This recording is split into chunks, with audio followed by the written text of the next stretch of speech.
It's 1975 in Florence, Italy, and Medici Chapel Museum director Paolo Dal Poggetto has a problem.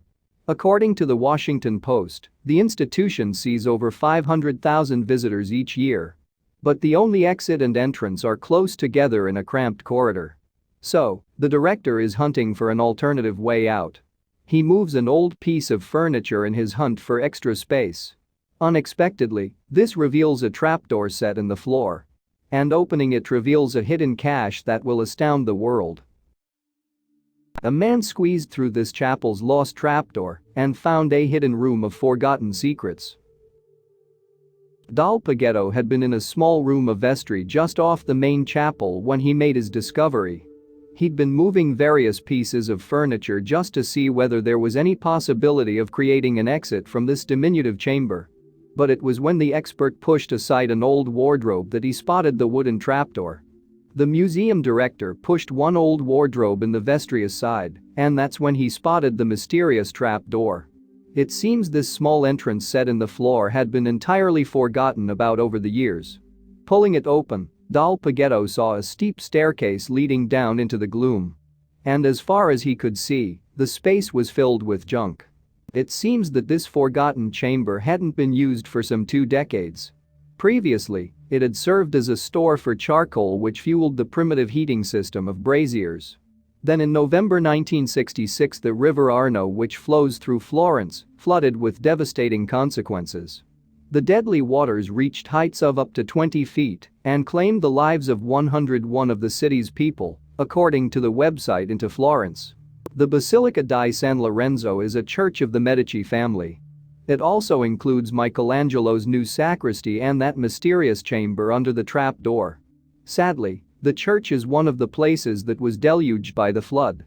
The building and the sacristy were later cleaned up, but this small room had simply been shut up beneath its trapdoor. This entrance was then apparently concealed by the wardrobe in the vestry. But Dal Poggetto's curiosity was piqued.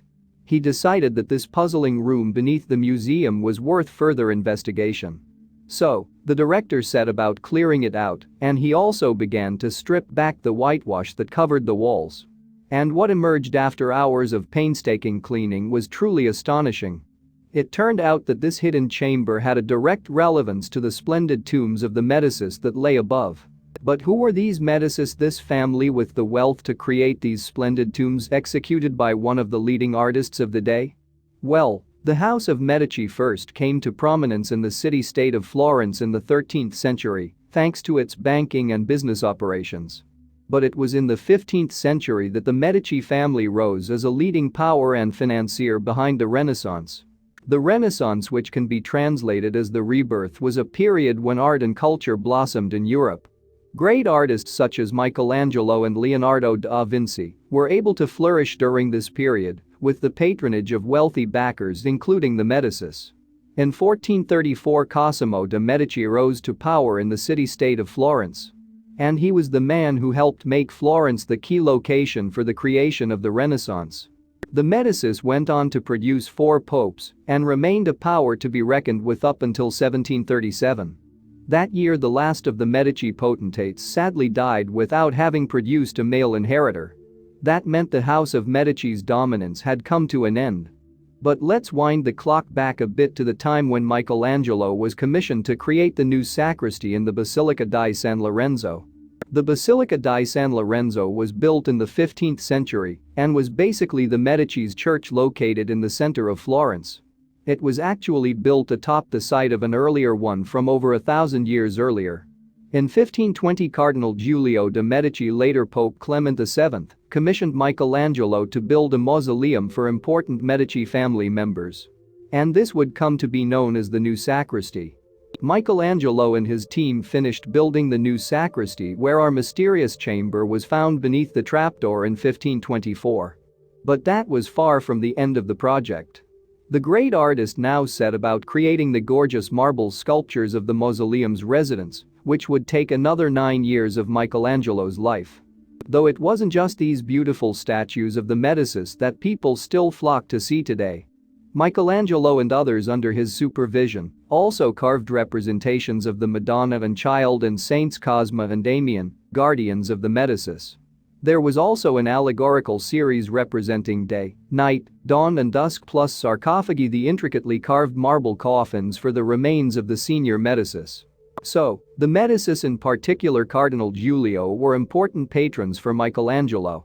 But working for powerful men can have its complications, especially when those characters have political power. And soon, events in Rome took a turn for the unexpected when a popular revolt brought down the Medicis. In 1527, Rome was overrun by the hostile forces of the Holy Roman Emperor Charles V, and the Eternal City was sacked amid much death and destruction. Pope Clement VII, who you'll remember was merely Cardinal Giulio de' Medici when he commissioned Michelangelo to build the new sacristy in Florence, was forced to flee. The anarchy spilled over into Florence, too. Apparently taking their cue from events in Rome, the people of Florence rose up against a house of Medici. In what he must have later regarded as an unwise move, Michelangelo threw in his lot with the rebels, who had founded a republic. He even went as far as to help them to strengthen the fortifications of Florence. But the hostility between Pope Clement VII and Emperor Charles V did not last, and by 1529, the two were reconciled. Though that was not good news for the Republicans of Florence or for Michelangelo. The Pope and the Emperor now combined forces and laid siege to Florence, where Michelangelo had been working to improve the city's defenses. Clement and Charles were determined to restore the Medicis' power over Florence. It took a 10-month siege to achieve this, but they eventually succeeded. This meant danger for Michelangelo since he had betrayed his former Medici patrons. So, there was only one thing for it. He had to go into hiding. As his bolt hole, Michelangelo apparently chose that chamber beneath the trapdoor set in the floor of the new sacristy which he had himself designed. And that is what Dal Poggetto had stumbled upon in 1975. Once he prized open the hinged door, the expert was looking down into the very room where Michelangelo had hidden for 2 months. At any rate, that's what Dal Poggetto came to believe. His belief was massively reinforced by what he found on the walls of the simple chamber, which measures around 23 feet long and a bit less than 7 feet across, according to NPR. Not exactly a spacious bolt hole to spend months cloistered in, is it? But it was what Michelangelo got up to during his self-imposed imprisonment that intrigued Dal Poggetto. The latter and his conservators spent many hours painstakingly removing 2 layers of grimy whitewash from the walls of the chamber with scalpels. And what emerged was astonishing. Once that covering had been removed, the Washington Post reports that a huge collection of some 180 drawings inscribed directly onto the walls emerged. Also, Dal Poggetto believed that at least some of them were from the hand of Michelangelo himself.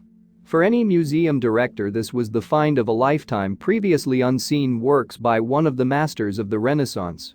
Dal Poggetto reckoned that 97 of these wall drawings were actually executed by Michelangelo, according to a 1979 article in the newspaper.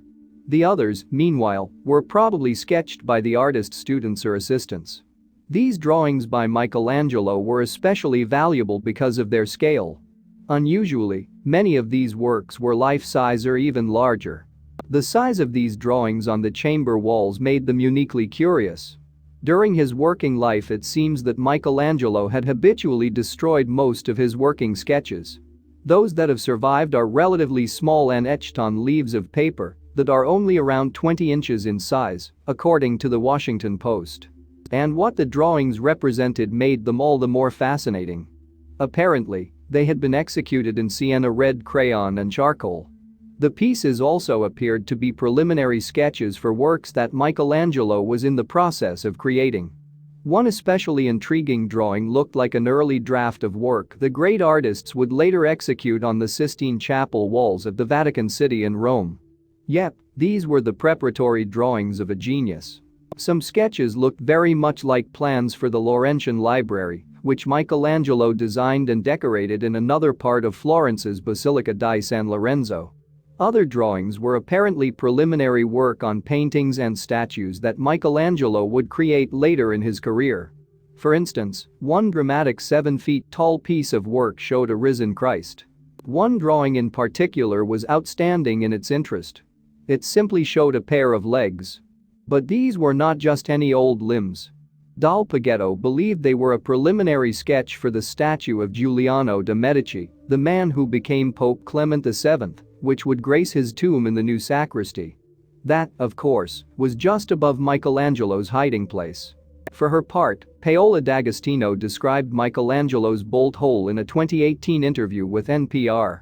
She's the director of Florence's Bargello Museum, the ultimate guardian of the new sacristy.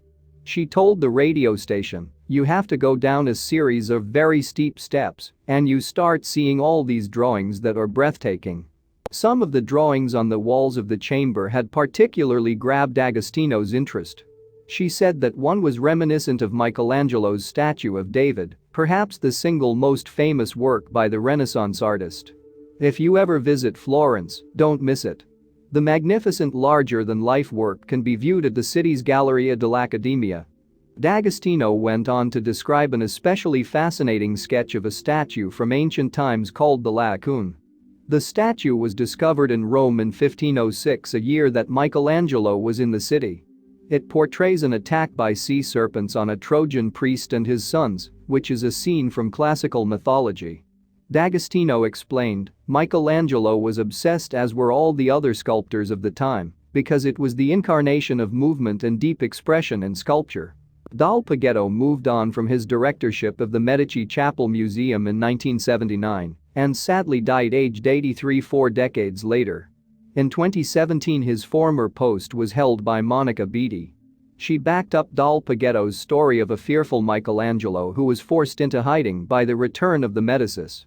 Beattie told National Geographic in 2017, "Naturally, Michelangelo was afraid and he decided to stay in the room." And, talking of his time in the secret room, Beattie added, "Michelangelo was a genius.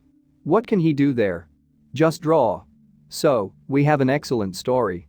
The artist made a mistake by supporting the Florentine Republicans against his patrons the Medicis. It was an error because the Medicis came roaring back in 1530, just 3 years after they'd been deposed. Now, anyone who had supported those opposed to Medici rule was clearly vulnerable to the family's vengeance. A nervous Michelangelo was forced to find a hiding place to escape the wrath of the Medicis. And since he'd been working in the new sacristy at the Basilica di San Lorenzo, he would have been entirely familiar with the chamber hidden beneath a trapdoor. And that was the entrance that Dal Poggetto stumbled across in 1975. Nearly 500 years before Dal Poggetto's serendipitous find, Michelangelo had hunkered down in that secret room for a couple of months. But how did the great artist pass the time stuck in his cramped quarters? Well, he drew on the very walls of what was effectively his jail cell. In doing so, he created a fascinating series of preliminary sketches for work he would later execute. Though not everyone buys this story. William Wallace of Washington University in St. Louis, Missouri, has traveled to Florence to study the drawings under the new sacristy. Speaking to NPR in 2018, he said, "I think maybe less than half a dozen could possibly be by Michelangelo."